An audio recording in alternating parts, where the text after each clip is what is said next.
여러분 반갑습니다. 오늘은 초대교회사 5번째 시간입니다. 먼저 기도로 시작하겠습니다. 하나님 아버지 감사합니다. 오늘도 초대교회사를 공부합니다. 초대교회사를 공부하면서 믿음의 선진들의 신앙을 본받아 이 땅에서 오늘날 살아가면서 정말 주님을 향한 굳센 믿음을 가지고 살아가는 저희들 되게 하여 주옵소서.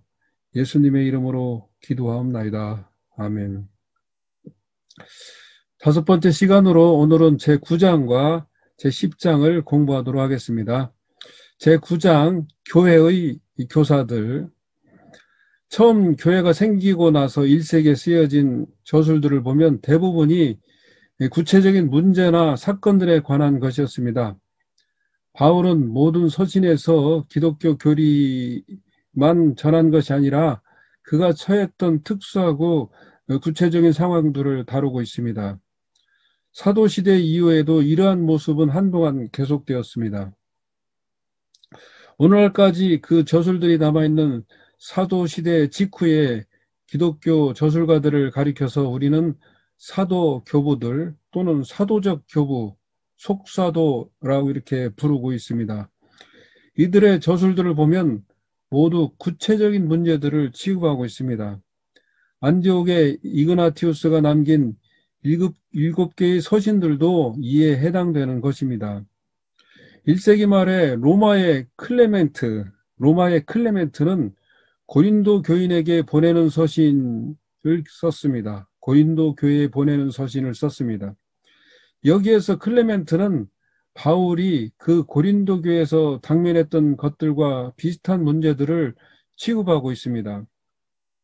그리고 그 작자와 연대가 알려지지 않은 디다케라는 그런 또 기록이 있습니다. 이 디다케는 12사도의 교훈서라고도 이렇게 일컬어지고 있습니다. 여기에는 기독교 생활과 예배에 관한 지침서를 제공해 주고 있습니다. 이렇게 속사도 교부들의 저술들은 주로 한 가지 문제를 중점적으로 다루고 있는 것을 보게 됩니다. 이들 중 누구도 기독교 교리 전체를 전달하려고 하고 있지 않다는 것을 알 수가 있습니다. 2세기에 등장한 변증가들도 마찬가지입니다. 이들이 남긴 저술들을 보면 주로 박해의 문제를 취급하고 있습니다. 이들 중 누구도 기독교 교리 전체에 관해서 설명하지 않고 있습니다.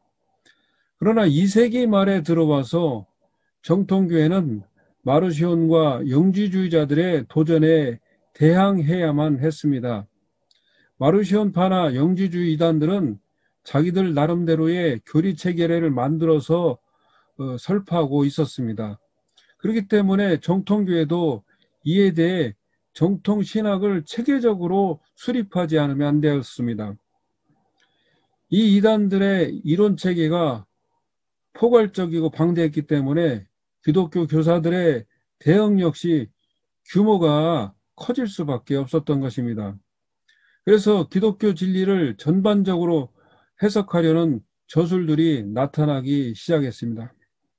이레네우스, 알렉산드리아의 클레멘트, 터툴리안, 오리겐 이런 사람들이 바로 그 저술들을 해놓은 그런 사람들입니다.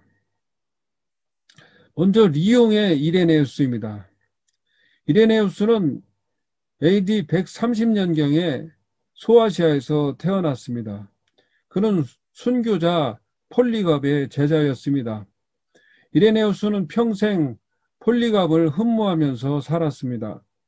이레네우스는 그 후 현재의 프랑스 남부 지방에 위치한 리옹으로 이주를 했습니다.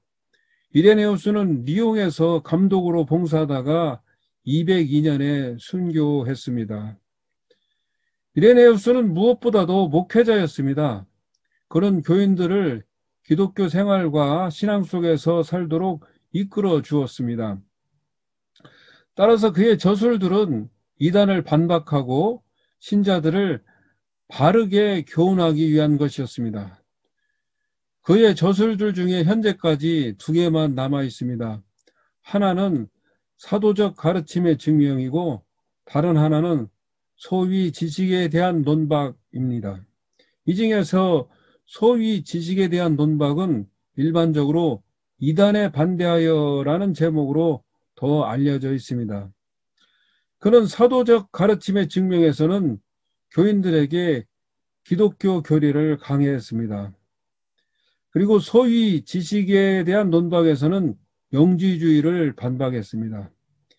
이 두 저서를 통해서 나타난 이 이레네우스의 목표는 스승들로부터 전수받은 신앙을 자신의 의견에 따라 가감없이 그대로 전달하는 것이었습니다. 따라서 이레네우스의 저술들은 2세기 말 교회의 신앙의 자태를 보여주는 아주 귀한 자료들입니다.